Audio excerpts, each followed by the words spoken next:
Halo semuanya. Nah, di sini kira-kira apa yang kamu pikirkan tentang kerajaan Mataram kuno?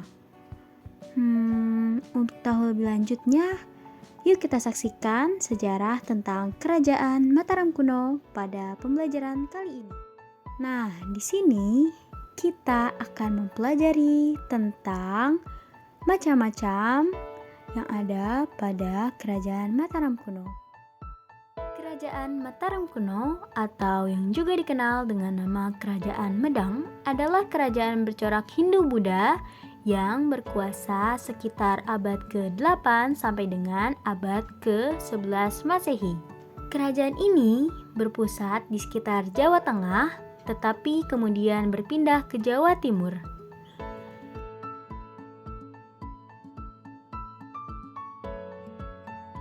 Kerajaan Mataram kuno didirikan pada tahun 732 Masehi oleh Raja Sanjaya dari dinasti Sanjaya. Sepanjang sejarahnya, kerajaan ini diperintahkan oleh 3 dinasti atau 3 wangsa. Yang pertama yaitu dinasti Sanjaya yang beragama Hindu, Siwa mendirikan kerajaan. Tetapi kemudian ditentang oleh dinasti Shailendra yang beragama Buddha, Mahayana. Kerajaan Mataram kuno berakhir dengan dinasti Isyana yang terputus akibat pemberontakan daerah yang didukung oleh Sriwijaya. Banyak yang kita tidak ketahui dengan pasti mengenai kerajaan Mataram kuno yang berada lebih dari 1000 tahun yang lalu. Riwayat yang kita ketahui direka oleh sejarawan melalui berbagai sumber seperti candi, relik kuno, prasasti, bas dinding candi, naskah daun lontar, dan berita atau kronik dari negara lain, terutama Cina, India, dan Arab. Dari rekaman-rekaman ini diketahui kalau perekonomian masyarakat Mataram kuno sangat bergantung pada pertanian, terutama padi. Namun, perdagangan laut juga berkembang menjadi penting di kemudian hari. Mata uangnya disebut masa dan tahil, yang berupa koin perak dan emas. Saat itu belum ada perkotaan, yang ada hanyalah istana yang dikelilingi desa-desa yang berupa penduduk padat serta sawah ladang. Masyarakat terbagi menjadi bangsawan, pelayan istana, rohanian, dan rakyat biasa. Rekaman tertua mengenai kerajaan ini tercantum di Prasasti Canggal yang didirikan tahun 732 Masehi. Prasasti ditulis dalam bahasa Sanskerta dengan huruf Pallawa. Dari prasasti ini diketahui kalau Sang Ratu Sanjaya, seorang Rakai Mataram, memerintahkan pendirian lingga di atas Gunung Wukir. Sanjaya adalah keponakan Raja Sana, penguasa Jawa yang dikalahkan oleh Purbasara dari Kerajaan Galuh. Setelah Sanjaya wafat, ia digantikan oleh Rakai Panangkaran yang beragama Buddha. Panangkaran dikenal sebagai pembangun keraton yang mendirikan banyak sekali bangunan megah, termasuk Candi Kalasan, Sari, dan Ratu Boko.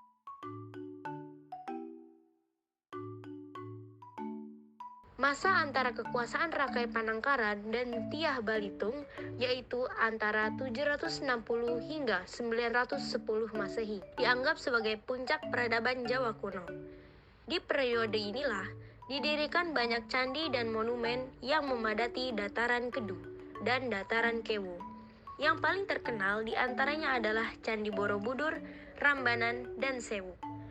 Pengganti Panangkaran adalah Danarindra atau Raja Indra. Ia meneruskan tradisi pembangunan arsitektur megah. Selain itu, Raja Indra dikenal dengan gelar sang penakluk musuh yang berani, karena banyak mengirim pasukan militer untuk menaklukkan banyak kerajaan lainnya. Ia berasal dari dinasti Shailandra dan juga memerintah Sriwijaya selain Mataram kuno. Samaratungga menyelesaikan pembangunan Candi Borobudur pada tahun 825 Masehi. Penerusnya Putri Pramudara. Putri Pramudara, Wardani, menikah dengan Rakai Pikatan yang beragama Hindu. Pernikahan beda agama ini mungkin dilangsungkan untuk meningkatkan toleransi dan persaudaraan antara masyarakat beragama Hindu dan beragama Buddha. Namun, ternyata tidak semua pihak setuju dengan pernikahan ini. Ibu kota Mataram sempat diserang dan dikuasai oleh pasukan yang mungkin dipimpin oleh bala-putra dari Sriwijaya. Setelah itu, Rakai Pikatan turun tahta dan menjadi petapa. Penggantinya adalah Dyah Lokapala, putra bungsunya yang berhasil mengusir musuh dari ibu kota.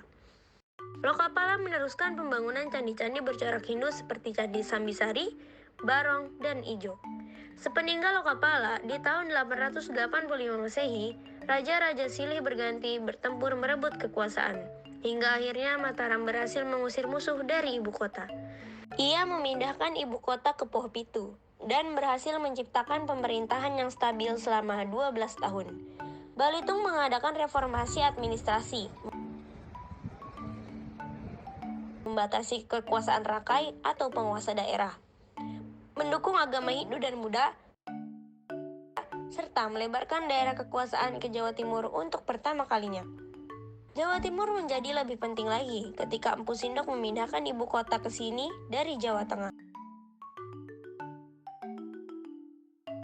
Pemindahan ini mungkin disebabkan oleh letusan Gunung Merapi, wabah penyakit, perebutan kekuasaan, atau faktor kepercayaan.